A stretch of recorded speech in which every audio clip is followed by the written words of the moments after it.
तुम्हाला हे माहिती आहे का मंडळी, या पद्धतीने जर तुम्ही ही व्हेज दम बिर्याणी बनवाल, तर नॉन-व्हेजच्या सुद्धा दम बिर्याणीला तुम्ही मागे साराल.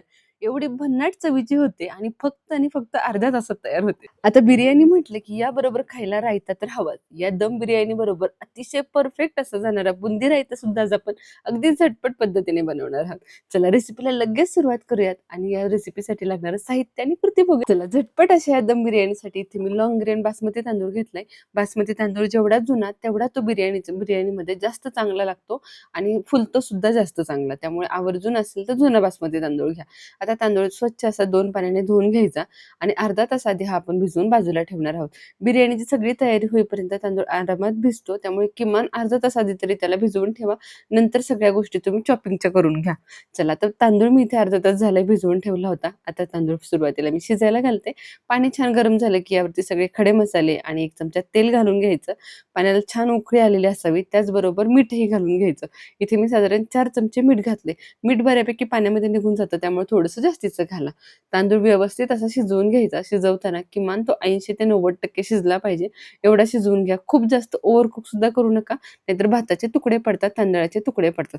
त्यामुळे फक्त 80 ते 90% इथे तांदूळ आपल्याला शिजवून घ्यायचा आहे. तसेच तांदूळ पाण्यामध्ये घातल्यानंतर फक्त एकदा चमच्याने मिक्स करून घ्यायचा आणि त्यानंतर डायरेक्ट ज्यावेळेला तांदूळ आपला शिजलाय असं आपल्याला समजतं त्याच वेळेला त्याला पाण्यातून काढायला चमचा घाला. सतत जर तुम्ही चमच्याने मिक्स करत राहिलात किंवा हलवत राहिलात तांदूळ वरती खाली तर तांदळाचे तुकडे पडतात. चला आपल्या इथे तांदूळ छान शिजून झालाय. आता घेऊयात आपलं मेन मॅरिनेशन करायला. 1 वाटी दही छानपैकी फेटून घ्यायचं. यामध्ये बिर्याणी मसाला, धना पावडर, जिरा पावडर, गरम मसाला, त्याचबरोबर लाल मिरची पावडर घालून घेते. सगळे मसाले तुम्ही तुमच्या टेस्टप्रमाणे कमी जास्त करू शकता. त्याचबरोबर कसुरी मेथी आणि आलं, लसूण, हिरवी मिरची, पुदिना आणि कोथिंबीरीचं वाटण घालून घेतलंय. ते 3 चमचे घालायचं. मोठे 2 चमचे भरून आलं, लसूण पेस्ट, त्याचबरोबर तळलेला कांदा आणि कोथिंबीर, पुदिना घालून घेतलंय. या सगळ्या गोष्टी छानपैकी मिक्स करून घ्यायच्या. आता इथे मी अर्धा किलो तांदळाची बिर्याणी बनवते. त्यानुसार हे सगळं प्रमाण घेतले. तुमची बिर्याणीची क्वांटिटी जशी असेल त्याप्रमाणे हे प्रमाण कमी जास्त होणार आहे. सगळे मसाले दह्यामध्ये छान मिक्स करून घ्यायचे. त्यानंतर यामध्ये आपल्या भाज्या घालून घ्यायच्यात. इथे मी भाज्यांमध्ये गाजर, फ्लॉवर, बटाटा आणि वाटाणे घेतलेत. तुम्ही तुमच्या आवडीच्या कोणत्याही भाज्या यामध्ये घालू शकता. अगदी फरसबी घालू शकता. पनीर घालायचं असेल तर पनीरही तुम्ही यामध्ये आरामात घालू शकता.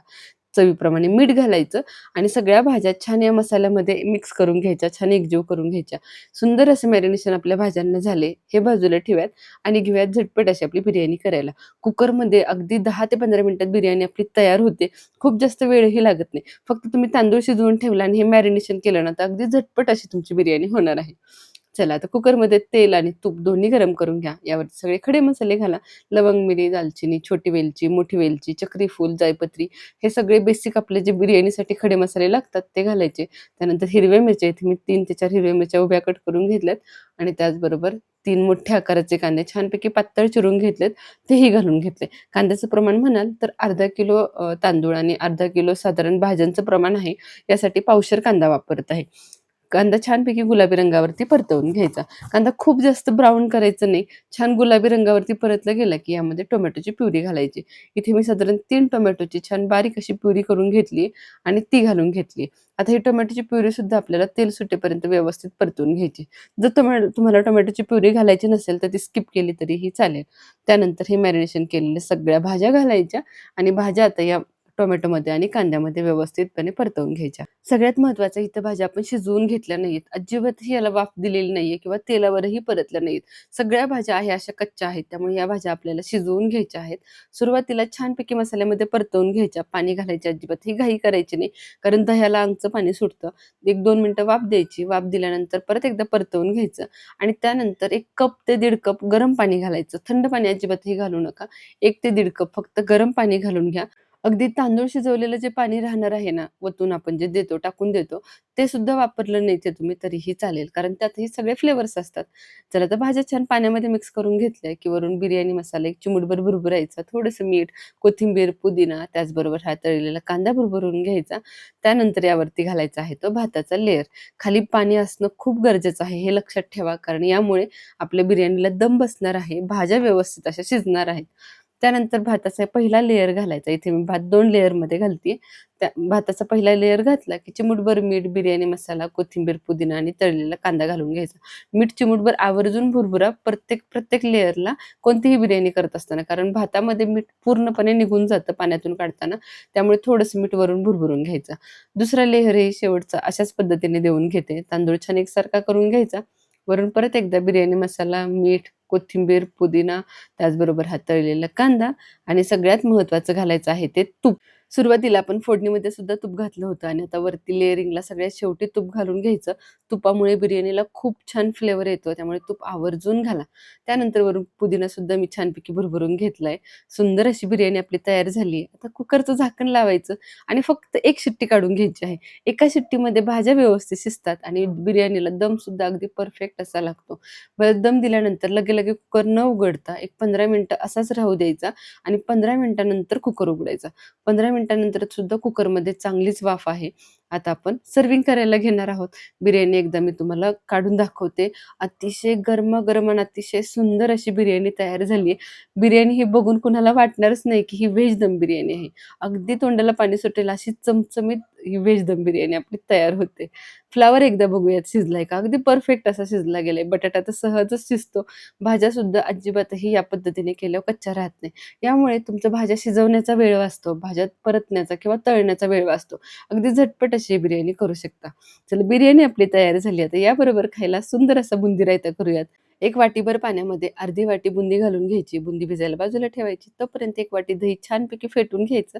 आता यामध्ये तुम्ही फ्लेवर तुमच्या आवडीप्रमाणे घालू शकता. इथे मी चाट मसाला, लाल तिखट आणि चवीप्रमाणे मीठ घालून घेते. त्याचबरोबर चिमूटभर साखर आवर्जून घाला, कारण आंबट, तिखट, गोड असा छान फ्लेवर आपल्या बुंदी रायत्याला भेटणार आहे. या सगळ्या गोष्टी छान मिक्स झाल्या की अगदी चिमूटभर साखरही घालून घेतली. पाव चमचा साखर घातली. साखर व्यवस्थित मिक्स झाली की कोथिंबीर अगदी बारीक चिरून घातली. त्यानंतर ही पाण्यातून काढून बुंदी अगदी हाताने हलकीशी स्क्वीज करायची, हलकीशी पिळून घ्यायची आणि त्यानंतर या दह्याच्या मिश्रणामध्ये घालून घ्यायची. अतिशय भन्नाट असा हा बुंदी रायता होतो. अगदी या उन्हाळ्याच्या दिवसात तर हा कोणत्याही जेवणाबरोबर खायला अप्रतिम असा लागतो. थंडगार असा बुंदी रायता आणि गरमागरम अशी व्हेज दम बिर्याणी, कॉम्बिनेशन अतिशय अफलातून असं आहे. चला सुंदर अशी आपलं बुंदी रायता तयार झालाय. वरून परत एकदा मी थोडीशी कोथिंबीर घालून घेतली आणि आता घेणार आहोत आपली बिर्याणी आपण सर्व्ह करायला. बऱ्याच वेळेला असं होतं की व्हेजचा मेनू बनवत असताना कोणता मेनू ठरवायचा हेच समजत नाही. तसं नॉन-व्हेजमध्ये बरेच ऑप्शन आपल्याला दिसतात. परंतु या पद्धतीने जर तुम्ही ही दम बिर्याणी केली ना, तर व्हेजचा मेनू सुद्धा अगदी नॉन-व्हेजच्या मेनूला मागे सारेल एवढा भन्नाट आणि एवढा टेस्टी होऊ शकतो. चला तुम्ही सुद्धा या पद्धतीने ही व्हेज दम बिर्याणी नक्की ट्राय करून बघा. रेसिपी कशी वाटली हे मला कमेंट सेक्शनमध्ये सांगायला अजिबातही विसरू नका. रेसिपी आवडली असेल तर लाईक करा, बनवायची असेल तर सेव्ह करा, कोणाकडून बनवून घ्यायची असेल तर शेअर करा आणि अशा चमचमीत, झणझणीत रेसिपींसाठी आपल्या शुभज्योत रेसिपी चॅनलला सबस्क्राईब करायला अजिबातही विसरू नका. तसेच खाली दिलेल्या बेल आयकॉनला क्लिक करून ठेवा, म्हणजे दररोज दुपारी 1:30 वाजता येणाऱ्या रेसिपीचं तुम्हाला नोटिफिकेशन भेटेल.